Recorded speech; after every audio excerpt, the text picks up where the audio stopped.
बड़ी खबर आपको बता दें, बीजेपी ने जारी की उम्मीदवारों की लिस्ट। बड़ी खबर आपको बता रहे हैं, बीजेपी ने अब अगली लिस्ट भी अपनी जारी कर दी है। बीजेपी की ये 5वीं लिस्ट बताई जा रही है, जिसमें बीजेपी ने अपनी लिस्ट जारी कर दी है, क्योंकि बीजेपी ने चौथी लिस्ट 2 उम्मीदवारों के साथ जारी की थी। 5वीं लिस्ट अब बीजेपी की आ चुकी है, क्योंकि अब नामांकन की आखिरी तारीख भी आ चुकी है। आज 5 तारीख हो गई, 6 तारीख को ही नामांकन का आखिरी दिन है। इसके पहले ही कयास लगाए जा रहे थे। 15 उम्मीदवारों की लिस्ट जारी कर दी है। राजस्थान के सियासी घमासान में ये सबसे बड़ी खबर आज की आपको बता रहे हैं, जहां पर 15 उम्मीदवारों की सूची जारी की गई है बीजेपी के द्वारा। तो बीजेपी ने आखिरकार अपने 15 उम्मीदवारों की 5वीं सूची जारी कर दी है, क्योंकि नामांकन की आखिरी तिथि भी कल है और इसके पहले यही कयास लगाए जाते हैं कि कम से कम आज जितनी भी पार्टियां राजस्थान के रण में उतरने वाली हैं, वो सभी पार्टियां अपने प्रत्याशियों के तौर पर जो बची हुई सीटें हैं उसका ऐलान कर दिया जाएगा। अब देखना यह है कि इस लिस्ट में किन किन उम्मीदवारों को जगह मिली है, किन उम्मीदवारों के उम्मीद पर पानी फिरा है। हनुमानगढ़ से डॉक्टर अमित चौधरी को टिकट मिला है। बड़ी खबर आपको बताते चले, 15 उम्मीदवारों की सूची जारी की गई है बीजेपी के द्वारा। हनुमानगढ़ से बीजेपी ने उम्मीदवारों की ये सूची जारी कर दी है। 15 उम्मीदवारों की सूची बताई जा रही है। बीजेपी ने सबसे पहले अपनी सूची जारी की थी, जिस दिन आचार संहिता लगा था 9 तारीख को 41 नामों के साथ बीजेपी आई थी। उसके बाद 83 उम्मीदवारों की एक सूची, दूसरी सूची जारी कर दी गई थी बीजेपी के द्वारा। फिर 16 उम्मीदवारों की, फिर 2 उम्मीदवारों के साथ बीजेपी ने अपनी सूची जारी की थी और उसके बाद अब 15 उम्मीदवारों के साथ बीजेपी अपनी 5वीं लिस्ट को जारी कर दी है। इसमें अब नाम आपको बताते चलेंगे। कोलायत से अंशुमान सिंह भाटी को टिकट दिया गया है। बड़ी खबर इस बीच में, बीजेपी ने अपनी उम्मीदवारों की लिस्ट जो जारी की है, ये सबसे अहम बताई जा रही है। 15 उम्मीदवारों की लिस्ट जारी कर दी गई है। 15 उम्मीदवारों की लिस्ट, इस बीच में सबसे बड़ी खबर आपको बता रहे हैं, हनुमानगढ़ से डॉक्टर अमित चौधरी को टिकट मिला। इस खबर पर हमारे संवाददाता लखबीर जुड़े हुए हैं। लखबीर, राजस्थान के सियासी घमासान में इस बीच में सबसे बड़ी खबर यह है कि बीजेपी अपने अगली लिस्ट के साथ हाजिर हो चुकी है। क्या कुछ खास है? किसकी उम्मीदों पर पानी फिरा है? किसकी नई एंट्री हुई है? लखबीर जी बिल्कुल, भारतीय जनता पार्टी ने अपनी 5वीं सूची जारी की है, जिसमें 15 सीटों पर टिकटों का ऐलान किया गया है। हनुमानगढ़ से अमित चौधरी को चुनावी मैदान में उतारा है। कोलायत से बदलाव किया गया है। पहले पूनम कंवर भाटी को टिकट दिया गया था, जो कि देवी सिंह भाटी की पुत्रवधू थी। अब देवी सिंह भाटी के पौत्र यानी कि उनके पोते अंशुमान सिंह भाटी को टिकट दे दिया गया है और एक आंशिक बदलाव किया गया है। ये बड़ी खबर है। सरदार शहर से राजकुमार रेणवा पर दाव खेला गया है। शाहपुरा से उपेन यादव को टिकट दिया गया है।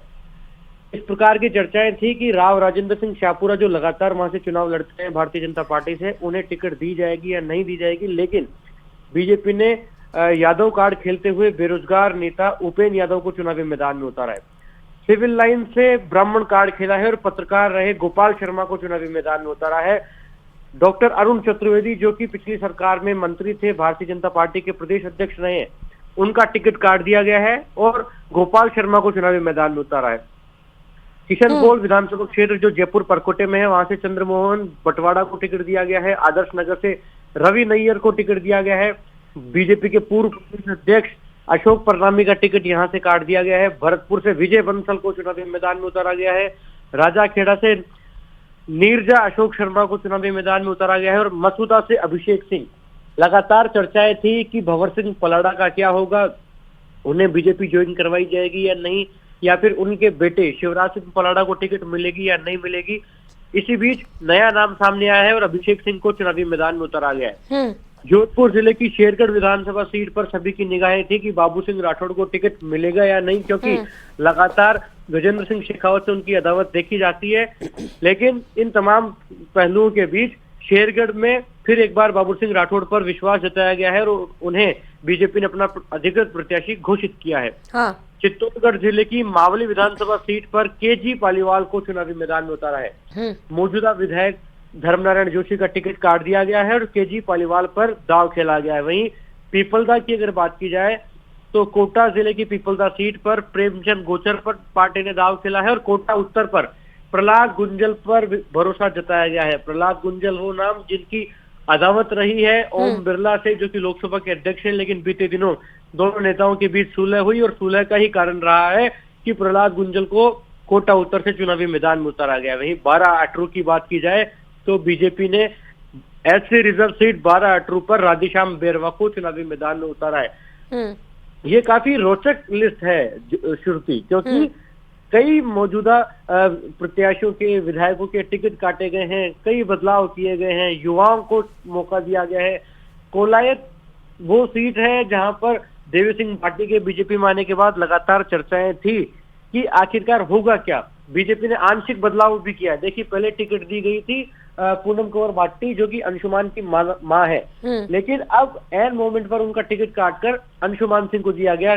कल इस प्रकार की खबरें सामने आई थी कि देवी सिंह भाटी ने केंद्रीय जल शक्ति मंत्री गजेंद्र सिंह शेखावत से फोन पर बात की और उनसे इस बात की अपील की है कि उनकी पुत्र वधू को टिकट ना देकर पोते को टिकट दी जाए। और उनके अंतिम दौर पर किए गए प्रयास, गजेंद्र सिंह शेखावत से की गई वार्ता सफल हुई और अंशुमान सिंह को टिकट दे दिया गया।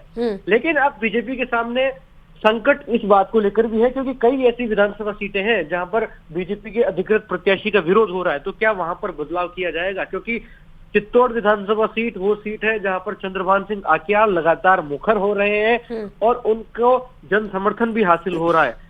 और इस प्रकार की चर्चाएं भी थी कि जो बीजेपी के प्रत्याशी है नरपत सिंह राजवी, वो टिकट बदलने की मांग कर रहे हैं। ऐसे में ये हुआ नहीं अभी तक। लेकिन लखबीर, वो स्टेटमेंट भी ध्यान आ जाता है राजवर्धन राठौर का, ये बीजेपी के बड़े नेता, जिन्होंने कहा था कि एक बार अगर तीर कमान से निकल गई तो वापस नहीं लौट कर आती है। तो क्या संभावनाएं हैं कि जिस सीट पर विरोध हो रहा है उन सीट को बदला जा सके? क्योंकि आज का ही दिन बाकी है, कल नामांकन का आखिरी दिन है और सबसे बड़ा नाम इसमें उपेंद्र यादव का आ रहा है, जो कि बेरोजगारी महासंघ के अध्यक्ष हैं। उपेंद्र यादव को भी एंट्री दी गई है बीजेपी में। देखिए, काफी चौंकाने वाला नाम है, क्योंकि बीजेपी उस सीट पर प्रयोग तो करना चाह रही थी, युवा लाना चाह रही थी, लेकिन अब एक रोचक मुकाबला इस नजरिए से भी है क्योंकि कांग्रेस ने भी यादव कार्ड खेलते हुए मनीष यादव पर फिर एक बार विश्वास जताया और बीजेपी ने उपेंद्र यादव को चुनावी मैदान में उतारा। जबकि चर्चा ये थी कि राव राजेंद्र सिंह की अगर टिकट कटती है तो किसी जाट चेहरे पर दांव खेला जाएगा। और बीते दिनों हमने देखा भी कि जाट नेताओं ने पत्र भी लिखे थे बीजेपी के राष्ट्रीय अध्यक्ष को कि जाट बहुल सीट है, ऐसे में जाट को ही टिकट दी जाए, चाहे किसी को भी टिकट दी जाए। लेकिन बीजेपी ने उपेंद्र यादव, जो कि बेरोजगारों की लगातार लड़ाई लड़ते आए हैं, उन्हें चुनावी मैदान में अब बीजेपी का प्रत्याशी बनाकर उतार दिया है। हालांकि इस सीट पर अब पॉसिबिलिटीज क्या होंगी देखने वाली बात होगी, क्योंकि राव राजेंद्र सिंह का रिप्लेसमेंट नहीं ढूंढा गया है, उनका कोई एडजस्टमेंट भी फिलहाल तय नहीं किया गया है। ऐसे में अब वो क्या करेंगे उस पर सभी की निगाहें हैं, क्योंकि मौजूदा विधायक जो है आलोक बेनीवाल, जिन्होंने कांग्रेस से बागी होकर चुनाव लड़ा था, कमला बेनीवाल के बेटे हैं, उनके मुंह पर भी निगाहें हैं, क्योंकि जाट मतदाता जिसके साथ मुंह करेगा उस पर निगाहें होंगी। सिविल लाइन्स जयपुर की सबसे पोस्ट सीट, जहां पर मुख्यमंत्री का आवास है, राज्यपाल का आवास है, उस सीट पर प्रताप सिंह खाचरियावास को टक्कर देने के लिए बीजेपी ने ब्राह्मण कार्ड तो खेला, लेकिन पूर्व प्रदेश अध्यक्ष अरुण चतुर्वेदी का टिकट काटा है और गोपाल शर्मा को टिकट दिया गया है। बिल्कुल लखबीर, मैं आपके पास लौटूंगी इस बीच में, लेकिन जयपुर से हमारे संवाददाता सुधीर शर्मा भी जुड़ चुके हैं। सुधीर, ये 15 लिस्ट जो जारी की गई है, 5वीं लिस्ट बीजेपी की, उसमें आप किसको अहम मान रहे हैं? क्योंकि तमाम लोगों के टिकट काटे गए हैं, तमाम की एंट्री हुई है और खासकर उनके ऊपर, चाहे भाटी जी की बात कर ले, उन्होंने कहा कि हमारे पौत्र को देना चाहिए, बहू का टिकट नहीं कटना चाहिए। तो इन तमाम लोगों की एंट्री भी की गई है, युवाओं को भी तवज्जो इस 15 सीट में दी गई है, लेकिन एक सीट अभी भी बाकी है क्योंकि 16 उम्मीदवार बाकी थे, 184 नामों का ऐलान किया गया था, सिर्फ 15, एक सीट कौन सी बच गई? देखिए, सबसे पहले जो आज की बड़ी खबर के तौर पे अगर इस 15 की सूची में देखते हैं, सबसे बड़ा नाम है कोलायत का।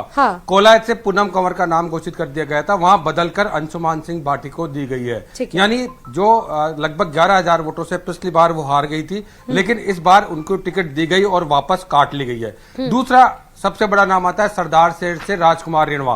राजकुमार रिणवा की 2018 के इलेक्शन में रतनगढ़ से टिकट काट दी गई थी। सिटिंग विधायक होने के बाद भी उनकी टिकट काटी गई थी, मंत्री भी रहे थे, वो खान मंत्री थे उस समय, उनके टिकट काट के अभिनेश महर्षि को दी गई थी। उनको फिर से सरदार शहर की टिकट पर उतारा जा रहा, जहां भंवरलाल शर्मा के पुत्र अनिल शर्मा अभी सिटिंग के तौर पर विधायक है, क्योंकि ये उपचुनाव हुआ था।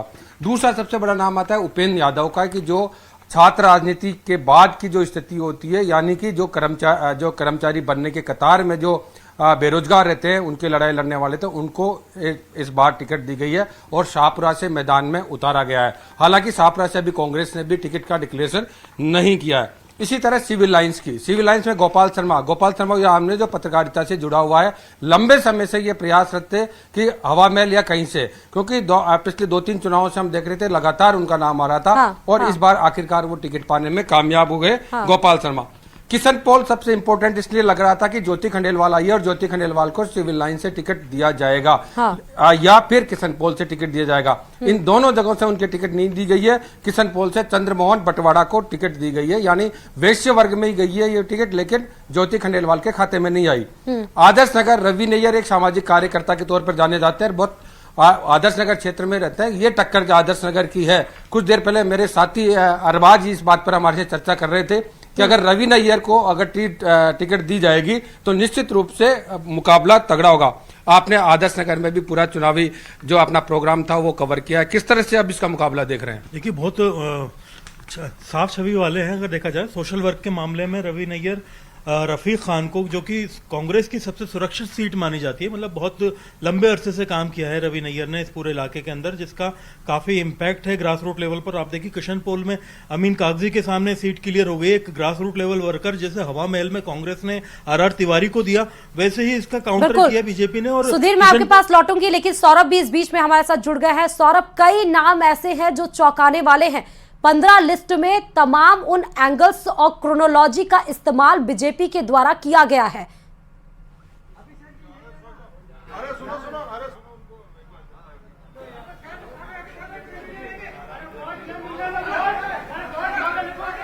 सौरभ, मेरी आवाज आप तक पहुंच रही है? जी बिल्कुल, देखिए आपकी आवाज मेरे को मिल रही है, लेकिन मसूदा से जो अभिषेक सिंह को टिकट दिया गया वो इस वक्त हमारे साथ मौजूद है। उनसे बात करने की कोशिश करते हैं। अभिषेक जी, जिस प्रकार से आप पर पार्टी ने भरोसा जताया है और जिस प्रकार से आप पर पार्टी ने भरोसा जताया, क्या कुछ कहना चाहेंगे? वैसा मिलना। देखिए, ये अभिषेक जी हैं और यहाँ आईटी में काम करते हैं और यहाँ पर जो है वो चुनाव प्रबंधन में इनको जिम्मेदारी जो है वो दी गई है और ये आप देख सकते हैं किस प्रकार की तस्वीर है। यहाँ पर ये कामकाज में व्यस्त है और उस दौरान इनका टिकट जो है वो फाइनल हो गया और यहाँ पर बधाई देने वालों का सिलसिला जो है वो लगातार देखने को मिल रहा है। उनसे बात करने की कोशिश करते हैं। देखिए कि यहाँ पर जैसे ही टिकट फाइनल हुआ और उसके बाद ये यहीं पर ही चुनाव प्रबंधन का कामकाज जो है वो संभाल रहे थे और अचानक जो है वो लिस्ट आती है और ये उम्मीद इनको भी नहीं थी कि इस प्रकार से उनका नाम जो है वो शामिल हो सकता है। देखिए यहाँ पर श्रवण सिंह बगड़ी जो उनको है वो बधाई देते हुए नजर आ रहे हैं और एक कार्यकर्ता को पार्टी ने एक बड़ा मौका जो है वो दिया है। अभिषेक जी, किस प्रकार का मौका है और पार्टी ने आप पर भरोसा जताया, क्या कुछ खास देखा होगा आपने? अंदर जी बताइए। पहले तो संगठन ने जो कार्य दिया था पिछले 5 महीने से मैं चुनाव प्रबंधन यहाँ देख रहा हूँ, तो संगठन ने जो भी कार्य दिया था, अब पार्टी ने अगर मेरे पर भरोसा जताया और मुझे मौका दिया है, निसंदेह बहुत मेहनत करूंगा। और मेरा गांव शिप्राघाटा ही है, मसूदा विधानसभा शिप्राघाटा शिव जी का जो स्थान है धूनी, वहां से मैं निवास करता हूँ। अच्छा, आप ये आपने क्या टिकट मांगा था या पार्टी ने खुद सेलेक्ट किया आपको? नहीं, मैंने टिकट मांगा नहीं। संगठन में पिछले 4-5 महीने से काम कर रहा हूँ, तो संगठन में लगा होगा कि मेरे काम को देख के। तो क्या क्या चुनौतियां लगती है मसूदा में, किस प्रकार से आप? संगठन चुनाव लड़ता है, कोई चुनौती है नहीं। चुनौती क्या है, संगठन चुनाव लड़ता है, क्षेत्र के हैं, वहीं जन्मे वहीं बड़े हुए हैं। अच्छा, क्या एज होगी आपको? पहली बार टिकट मिला है? 40 वर्ष एज है। 40 वर्ष जी, ठीक है। देखिए, ये अभिषेक जी जिनको अभी जो है वो यहाँ पर ये कामकाज संभाल रहे थे और इसी दौरान जो है वो इनको ये सूचना मिली कि इनका भी नाम जो है वो इस लिस्ट में जो है वो शामिल है। लेकिन कुछ बातें जो है वो इस लिस्ट में चौंकाने वाली जरूर नजर आ रही है। सिविल लाइन से अरुण चतुर्वेदी को जो है वो टिकट काट दिया गया है। अरुण चतुर्वेदी जो बीजेपी की जो पहली परिवर्तन यात्रा थी, भरतपुर संभाग में जो यात्रा गई थी, उसके प्रभारी भी थे और पूर्व विधायक रहे, सिविल लाइन से लगातार चुनाव लड़ते रहे, लेकिन उनका टिकट जो है वो काट दिया गया है। और ये एक समझ से बाहर बात नजर आ रही। कोलायत से अंशुमन सिंह भाटी को जो है वो टिकट दिया गया, तो क्या पार्टी ने बदलाव किया है यहाँ पर? क्योंकि कोलायत के बारे में बताया जा रहा था कि देवी सिंह भाटी की जो पुत्र वधू है उनको टिकट दिया गया था और संभवतः वहां पर बदलाव जो है वो किया गया है। शाहपुरा से उपेंद्र यादव जो बेरोजगार युवाओं के एक तरह नेता हैं और पिछले काफी समय से संघर्ष कर रहे थे और उनको बड़ा मौका जो है वो पार्टी ने दिया है, तो ये एक बड़ा अपडेट जो है वो इस लिस्ट में जो है वो साफ तौर पर नजर आ रहा है। आदर्श नगर से रवि नैयर, क्योंकि रवि नैयर जो है वो पार्टी के कई तरह के कामकाज जो है वो संभालते थे। बड़े नेताओं के जब दौरे होते थे तो रवि नैयर को ही तमाम तरह की व्यवस्थाओं का जिम्मा जो है वो दिया जाता था। और उसके बाद उनका नाम, चूंकि यहाँ पर 3 नाम चल रहे थे, अशोक परनामी, सरदार अजयपाल सिंह और रवि नैयर, तो पार्टी ने रवि नैयर पर जो है वो भरोसा जताया। और रवि नैयर, जिस प्रकार से मैंने बताया कि जयपुर में जितने भी कार्यक्रम होते थे उनका अधिकांश जिम्मा, व्यवस्थाओं का जिम्मा जो है वो रवि नैयर के पास होता था। चाहे बात भोजन की व्यवस्था हो, चाहे बात दूसरी प्रकार की जो भी व्यवस्थाएं करनी होती थी, वो जिम्मेदारी जो है वो रवि नैयर के पास जो है वो रहती थी। तो उनको जो है वो बड़ा मौका दिया है। किशनपोल से चंद्रमोहन बड़वाड़ा, यानी ज्योति खंडेलवाल, जिस प्रकार की चर्चा चल रही थी कि ज्योति खंडेलवाल ने पार्टी ज्वाइन की है तो उनको मौका जो है वो मिल सकता है, तो संभवतः अब जो है वो साफ तौर पर पार्टी ने कह दिया कि उनको मौका जो है वो नहीं मिल रहा है। चंद्रमोहन को जो है वो पार्टी ने अपना उम्मीदवार जो है वो यहाँ पर बना दिया। मोहनलाल गुप्ता का टिकट काट दिया गया है। 3 बार के विधायक रहे और पिछला चुनाव जो है वो हार गए थे और अब जो है वो बड़ा मौका ये चंद्रमोहन बटवाड़ा को जो है वो पार्टी 15 ने। की लिस्ट में कितने सिटिंग जो मौजूदा विधायक रहे हैं उनमें किस पे भरोसा जताया गया है? महिलाओं की क्या इस 15 लिस्ट में एंट्री है? जी बिल्कुल नहीं है।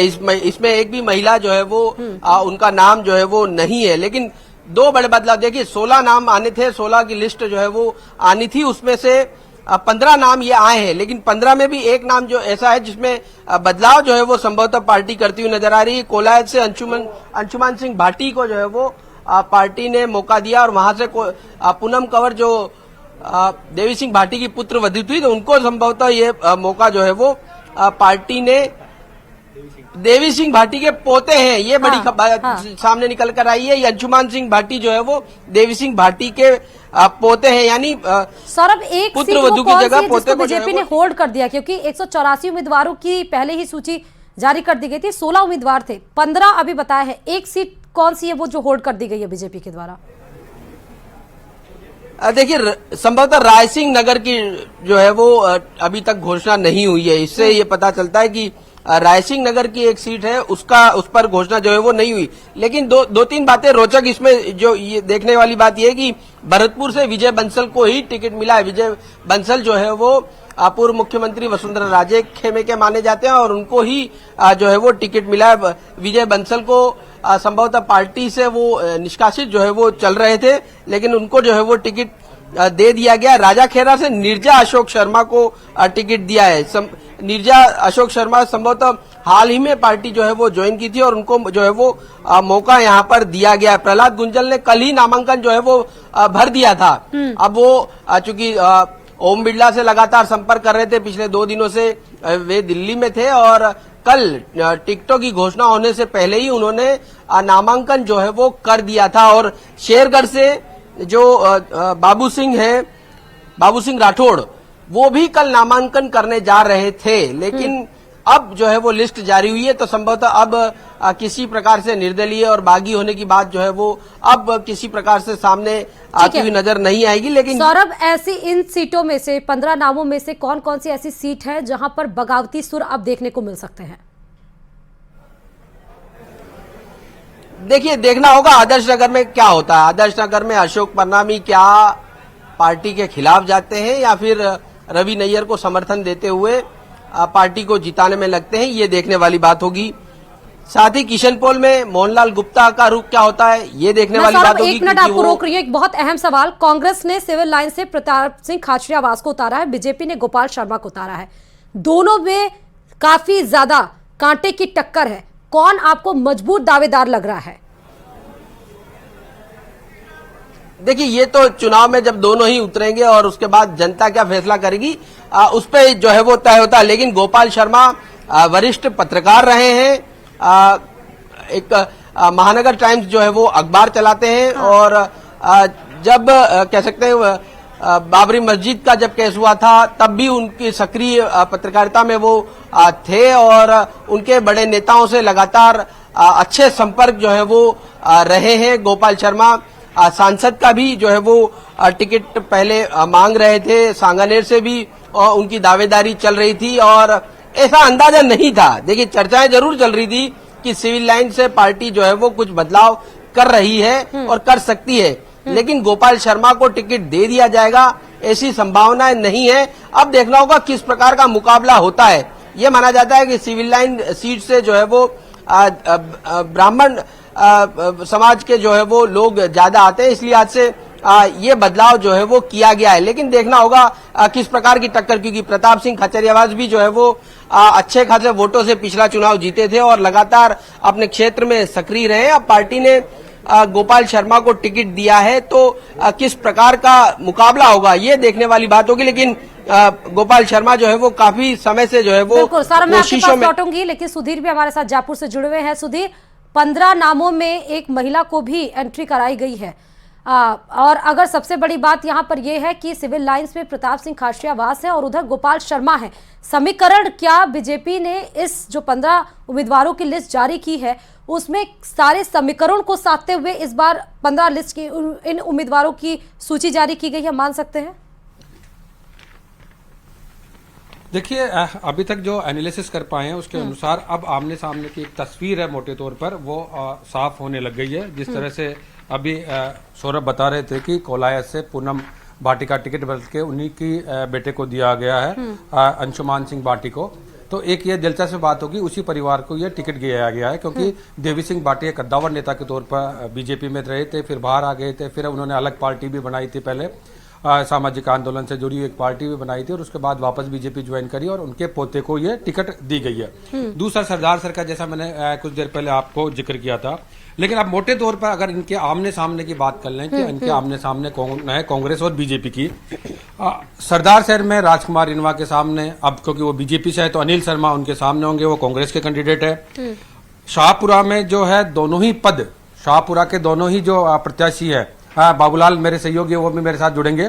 शाहपुरा में उपेन यादव बीजेपी से टिकट दी गई है, तो मनीष यादव उनको कांग्रेस की ओर से टिकट दी गई है। दोनों ही छात्र नेता से निकले हुए हैं, एक बेरोजगारों के लिए काम किया था, एक ने छात्रों के लिए काम किया था, दोनों ही वहीं से निकल के आ रहे हैं। दूसरा आदर्श नगर की रफीक खान कांग्रेस के सिटिंग विधायक है, तो रवि नैयर सामाजिक कार्यकर्ता है। राजाखेड़ा से जो नाम आया है नीरजा अशोक शर्मा, ये धौलपुर की जो सीट हुआ करती थी किसी जमाने में बनवारी लाल शर्मा के नाम लिखी हुई होती थी, बनवारी लाल शर्मा के लड़के थे अशोक शर्मा और उनकी पुत्र, उनकी वाइफ, अशोक शर्मा की वाइफ है नीरजा शर्मा, जो काफी लंबे समय से प्रयासरत भी थी। नीरजा शर्मा को ये टिकट दी गई है, जो कि कभी कांग्रेस के तौर पर बनवारी लाल शर्मा का नाम देखा जाता था। मेरे सहयोगी बाबूलाल दायल है, उनसे बात करते हैं। बाबूलाल जी, शाहपुरा की जो सीट थी बहुत दिलचस्प सीट थी क्योंकि कमला बेनीवाल के लड़के आलोक जो है वहां से निर्दलीय जीत के आया और कांग्रेस को पूरी तरह सपोर्ट किया। कांग्रेस की भी लिस्ट आई है, बीजेपी की भी लिस्ट आई है, एक बीती रात आई है, एक अभी आई है। किस तरह से विश्लेषण कर रहे हैं आप? जी देखिए, दोनों यानी कांग्रेस और बीजेपी ने यहाँ से यादव चेहरे मैदान में उतार दिए हैं और अब लग यही रहा है कि या तो राव राजेंद्र सिंह बागी होंगे या फिर आलोक बेनीवाल की पत्नी ने आज कांग्रेस छोड़ने का ऐलान कर दिया, तो वो मैदान में उतरेंगी। क्योंकि कमला बेनीवाल जो उनकी मां है, पहले डिप्टी सीएम रही हैं और 10 बार चुनाव जीती हुई हैं, तो उनका बहुत बड़ा स्ट्रांग होल्ड है। पिछली बार आलोक जो है उनको टिकट नहीं मिला था, जब मनीष को टिकट मिला था तो बागी खड़े हुए थे और चुनाव जीत गए थे। तो यहाँ पर यादव वोट जो है वो बटेंगे और अगर जाटों की ओर से अगर ये कैंडिडेट आ जाता है यानी कि बेनीवाल फैमिली से, तो फिर यहाँ मुकाबला रोचक होगा। लेकिन ऐसे में अगर राव राजेंद्र सिंह आते हैं तो फिर ये चतुष्कोणीय मुकाबला होगा। तो शाहपुरा में कोई भी जीत सकता है, कुछ भी हो सकता है। उपेन यादव बेरोजगार जो एक दिलचस्प जो हो रहा है वो सिविल लाइन भी बन गया अब, क्योंकि अब एक तरफ से अगर कास्ट इक्वेशन भी देखते हैं तो सिविल लाइन्स को ये माना जाता था, अलग निगाह से देखा जाता था कि ब्राह्मण चेहरा होगा। बीजेपी ने प्रताप सिंह के सामने ब्राह्मण चेहरा उतार दिया। किस तरह की यहाँ की वो देखते हैं? जी बहुत टफ इलेक्शन होने वाला सिविल लाइन्स में, क्योंकि वरिष्ठ पत्रकार हैं गोपाल शर्मा और जब राम मंदिर का आंदोलन हुआ था तो उन्होंने जो लेख लिखे थे वो आज भी याद किए जाते हैं।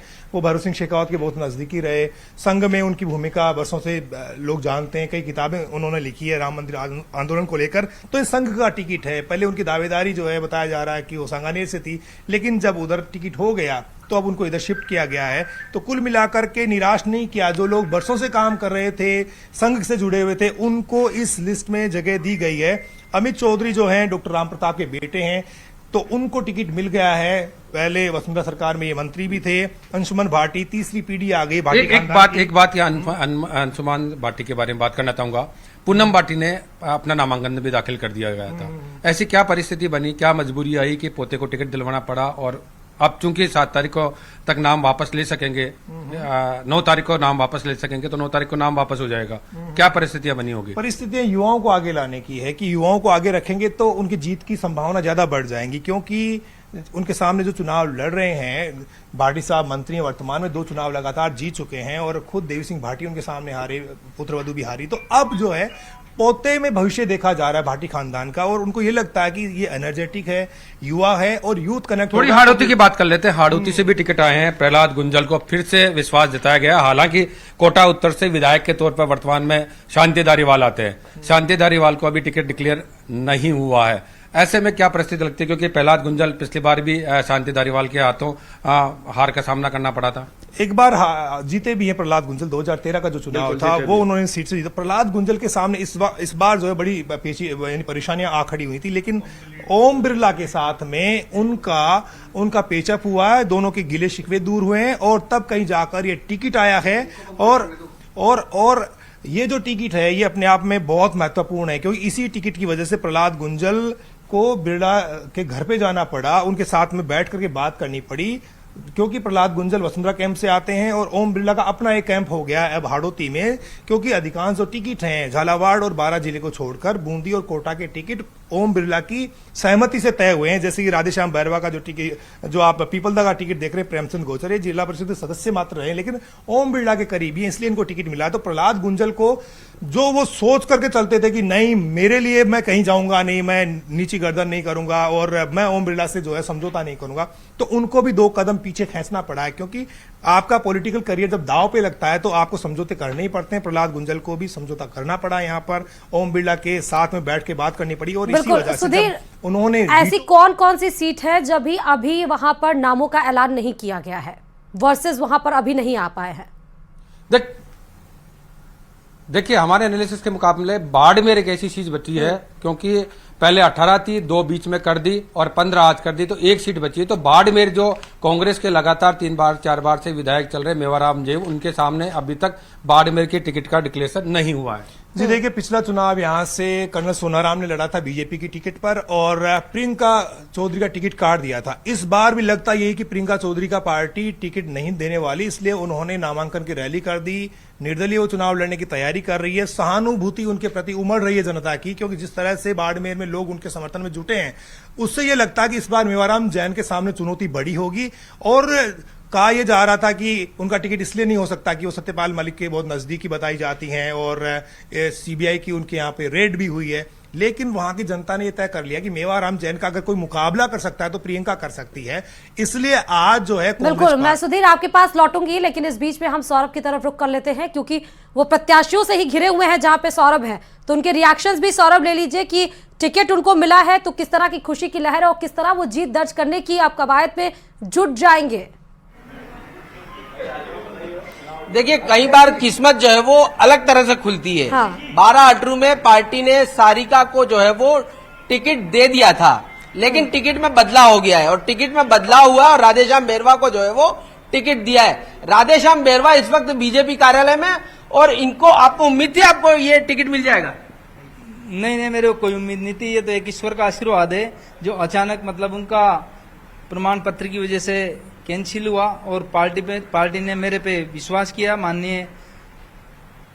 माननीय पूर्व मुख्यमंत्री वसुंधरा राजे सिंधिया जी और हमारे लोकप्रिय सांसद दुष्यंत सिंह जी ने मेरे पे विश्वास जताया है और भारतीय जनता पार्टी के सभी पदाधिकारियों ने एवं प्रदेश अध्यक्ष ने और एवं राष्ट्रीय अध्यक्ष ने, मैं सभी का बहुत बहुत आभार व्यक्त करता हूं। अच्छा, ये बताइए कि आपको ये सूचना कब मिली? आप तो बीजेपी दफ्तर में चक्कर काट रहे हैं, आपको कोई उम्मीद थी टिकट मिलेगी? किससे बात हुई थी आपकी? इससे पहले टिकट के बारे में किसी से बातचीत हुई थी? ये यही बात हुई थी मेरी, ये राकेश जी मेरे साथ हैं, इनसे मेरी बात हुई है।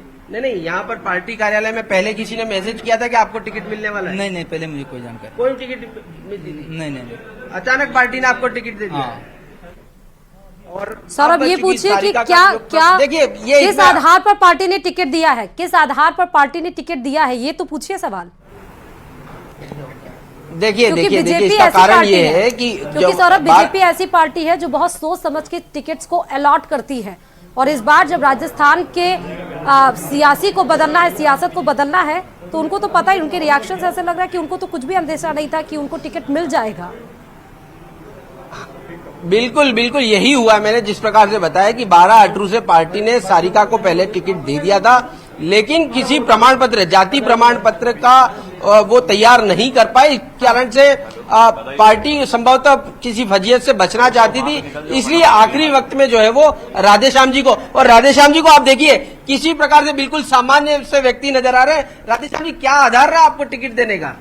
पार्टी की सेवा ही मुख्य आधार है। क्या क्या किया आपने पार्टी की, किस शुरू से प्रकार की मैंने सेवा की आपने? शुरू से भारतीय संगठन के साथ काम किया है, और माननीय पूर्व मुख्यमंत्री वसुंधरा राजे सिंधिया जी ने मेरे पे विश्वास किया है, और वहाँ के हमारे जो लोकप्रिय सांसद हैं माननीय दुष्यंत सिंह जी राजा साहब, उन्होंने मेरे पे जो विश्वास जताया, मैं उन सभी का आभार व्यक्त करता हूँ। अच्छा बताइए, वहाँ क्या समीकरण रहेंगे आपकी जीत के, कैसे जीतेंगे वहाँ, किस प्रकार से समीकरणों को साधेंगे आप?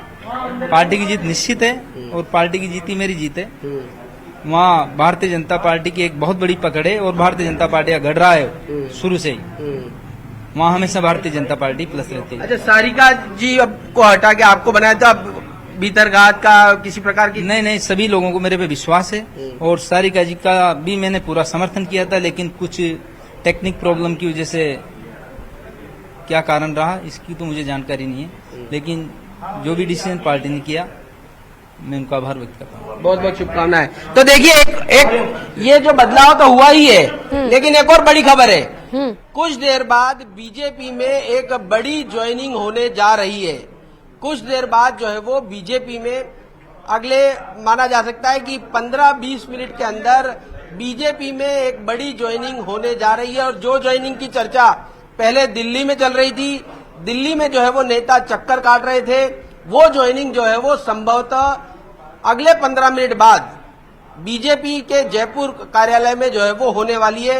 अभी 2-3 सीटें अभी बची हैं जिनमें पार्टी को उम्मीदवार की घोषणा जो है वो करनी है। रायसिंह नगर, बाड़मेर और बाड़ी, ये 3 नाम है। यहाँ पर जो है वो पार्टी को 3 नामों की घोषणा जो है वो करनी है। 2 नाम जो है वो बदले गए हैं, कोलायत से बदला गया है और 12 अटरू से जो है वो बदला गया। और ये जो राधेश्याम जी थे बिल्कुल अचानक से जो है वो उनको टिकट मिल गया। उनको भी संभवतः विश्वास जो है वो नहीं था, किसी प्रकार की चर्चा उनके नाम की नहीं थी, लेकिन चूंकि सारिका का बताया जाता है कि जो प्रमाण पत्र है वो तैयार नहीं कर पाई, और कल जो है वो आखिरी डेट है, इस लिहाज से पार्टी ने अचानक से जो है। सौरभ, अब जयपुर शहर की सिविल लाइन सीट की भी बात कर लेते हैं कि वहां पे पूर्व मंत्री अरुण चतुर्वेदी का टिकट काटकर नए चेहरे पर दावेदारी जताई गई है, गोपाल शर्मा पर। तो क्या ये फॉर्मूला बीजेपी का हिट रहेगा? अब देखिए, पार्टी ने कोशिश की है, ब्राह्मण वोटों को साधने की कोशिश की है, और गोपाल शर्मा एक कह सकते हैं कि बुद्धिजीवी वर्ग में मान जाते हैं और पत्रकारिता से जुड़े हुए हैं, और इस लिहाज से पार्टी ने जो है वो अरुण चतुर्वेदी को उनका टिकट जो है वो काट कर गोपाल शर्मा को जो है वो मौका दिया है। लवली हमारे साथ है, क्योंकि लवली ने ग्राउंड रिपोर्ट जो है वो सिविल लाइन क्षेत्र में की है, इसलिए आप उनसे बात करने की कोशिश करते हैं। लवली, इससे ये जानना चाहेंगे, आप ग्राउंड रिपोर्ट की है आपने सिविल लाइन क्षेत्र में, गोपाल शर्मा का नाम कितना बड़ा चौंकाने वाला है? देखिए, संघ की पूरी तरह से भूमिका रही इसके अंदर, और सबसे बड़ी बात इस बात को लेकर के ये कोशिश की गई है वहां पर सिविल लाइंस के अंदर जो ब्राह्मण वोटर्स का जो कार्ड है वो उसको साधते हुए कि वहां पर सर्वमान्य नेता के रूप में एक पहचान होनी चाहिए। चूंकि प्रताप सिंह जो है वो जय सिया राम के नारे के आधार पर चुनाव लड़ रहे हैं मैदान में, लेकिन अरुण चतुर्वेदी वो पूरी तरीके से संगठन के कार्यकर्ता थे। भरतपुर से वो जयपुर आए, उन्हें जयपुर के लोगों ने स्वीकार भी किया, जनता चाहती थी उन्हें, लेकिन सर्वे में बार बार ये गतिरोध। मैं आपके पास लौटूंगी, सौरभ आपके पास लौटती हूँ, लेकिन सुधीर से इस बीच में रुक कर लेते हैं। सुधीर, तमाम अगर हम देखे जाए तो इसमें आरएसएस को ज्यादा तवज्जो दी गई है, संघ को ज्यादा तवज्जो दी गई है, निर्जा जी को महिला उम्मीदवार के तौर पर उतारा गया है, तमाम लोगों को जिनकी उम्मीद थी उनके टिकट काटे गए हैं, पूर्व मंत्री के टिकट काटे गए हैं। यानी बीजेपी ने इस 15 लिस्ट में हम मान सकते हैं कि नए प्रयोग को यहां पर इस्तेमाल किया है।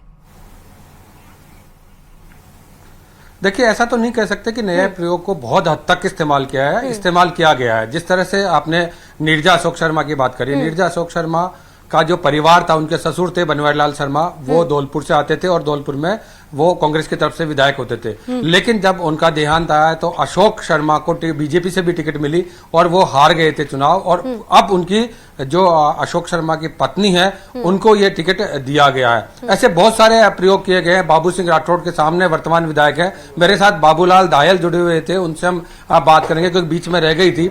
बाबू सिंह राठौड़ का एक नाम है शेरगढ़ से, जो विधायक भी रहे हैं और पिछली बार वो चुनाव हार गए थे, फिर अभी उनको टिकट दिया गया है। बाबूलाल, किस तरह से देखते हैं ये बाबू सिंह राठौड़ का जो नाम आया है वो? जी देखिए, बाबू सिंह राठौड़ जो हैं वसुंधरा राजे के नजदीकी रहे हैं और इनका जो टिकट देर से आया है इसके पीछे की वजह भी जो है वसुंधरा राजे की नजदीकी होना ही है, क्योंकि वहां पर गजेंद्र सिंह शेखावत उनके खिलाफ बताए जा रहे थे और बीजेपी ने भी एक प्रयोग किया कि जिस इलाके का प्रभावशाली नेता है अगर उसकी सहमति नहीं है तो फिर वहां पर जो विधायक के जो टिकट बांटे जा रहे हैं उनको रोक दिया जाए, तो होल्ड कर दिए गए थे ये टिकट।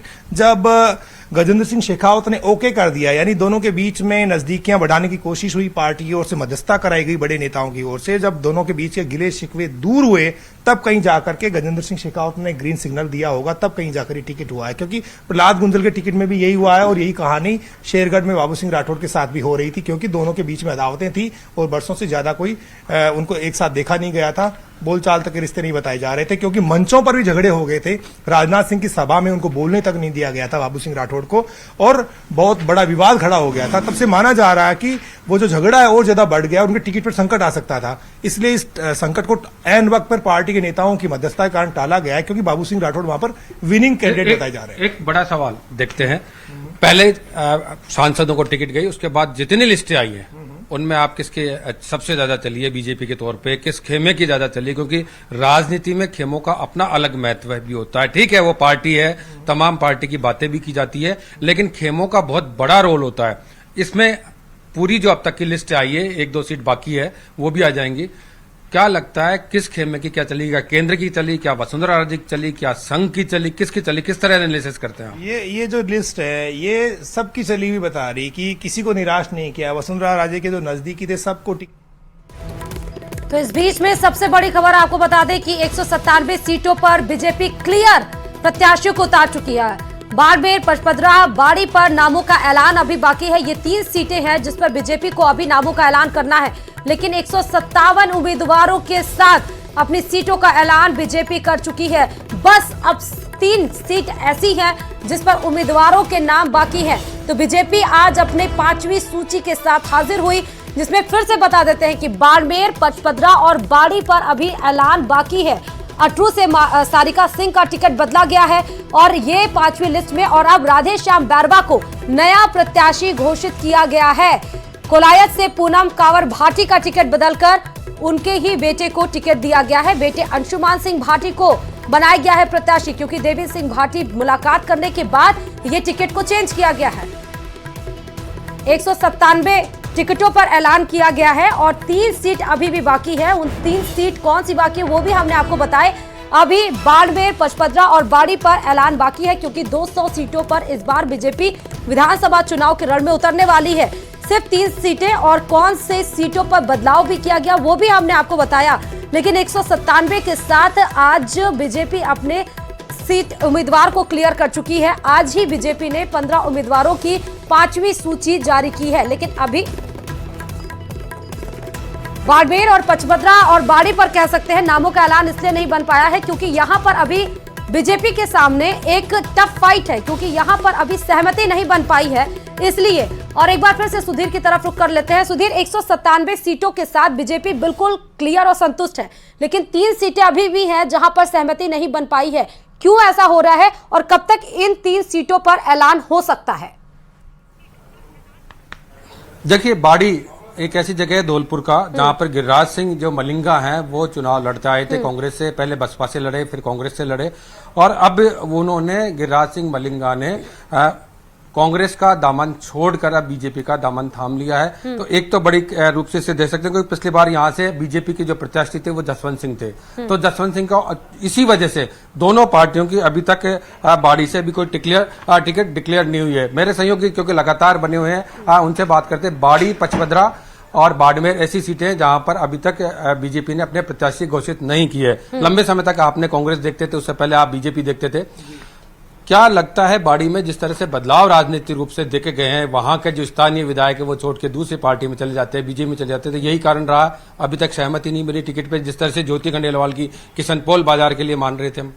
जी देखिए, फंसे हुए टिकट है और यहाँ पर कई पार्टियां फैसला नहीं कर पाती, कंफ्यूजन की स्थिति है। और इसी वक्त जो है ना, आज भी आपको, कल नॉमिनेशन का आखिरी दिन है, आज भी आपको ऐसे चौंकाने वाले दृश्य देखने को मिल सकते हैं कि हाथों हाथ नेता ज्वाइन करेंगे, उनको टिकट हाथों हाथ दे दिया जाएगा। क्योंकि जब ऑप्शंस अवेलेबल नहीं होते, विकल्प जब नहीं है, तो पार्टी आपाधापी में जल्दबाजी में फैसले करेगी, क्योंकि वक्त की कमी है। तो ऐसे में गिरिराज मलिंगा की भी खबरें आ रही कि वो बीजेपी ज्वाइन कर सकते हैं, लेकिन क्योंकि उनके ऊपर केस लगा हुआ है, कैसे बीजेपी फेस सेविंग करेगी, जनता के बीच में गलत मैसेज जाएगा, ये उनको देखना पड़ेगा। लेकिन राजनीति में सब चीजें जो है वक्त के साथ में तय होती है। वक्त तय करता है कि फायदा है या नुकसान है, जीतता हुआ दिखता है तो टिकट दे देते हैं, क्योंकि 2 दिन विरोध हो जाएगा, तीसरे दिन तो अगर पार्टी 2018 में बसपा से संदीप यादव ने चुनाव लड़ा था तिजारा से, और इस बार उनको टिकट नहीं दिया गया, कांग्रेस से नहीं दिया, बसपा से शामिल भी हो गए थे, कांग्रेस में उनका टिकट कट गया था। तो ऐसे भी हो सकता है। तो गिरिराज मलिंगा को लेकर क्या है, क्या वो आ सकते हैं, नहीं आ सकते हैं, क्या हो सकता है, पार्टी का दामन छोड़ सकते हैं? क्योंकि अभी कांग्रेस ने भी यहाँ किसी को उतारा नहीं मैदान में। जी बिल्कुल, और मैं तो ये तक कह रहा हूं, मैं अभी महेश जोशी के घर पे जाकर के आया हूं, तो उनके जो कार्यकर्ता हैं वो अब भी उम्मीदों का दामन बांध करके बैठे हुए हैं कि महेश जोशी का टिकट होगा, और किसी भी कार्यकर्ता ने पार्टी विरोधी बात नहीं करी। महेश जोशी दिल्ली में डेरा डाल के बैठे हुए हैं, लेकिन कार्यकर्ताओं को यही कहा है कि आप पार्टी के विरोध में कुछ भी मत बोलिएगा, जो होगा पार्टी अच्छा करेगी। तो वो भी कहीं ना कहीं बीजेपी के संपर्क में होंगे, उनकी ओर से भी कोशिशें होंगी कि कहीं से भी उनको एडजस्ट कर दिया जाए। लेकिन अब जो है ना, ऑप्शंस बहुत कम रह गए हैं।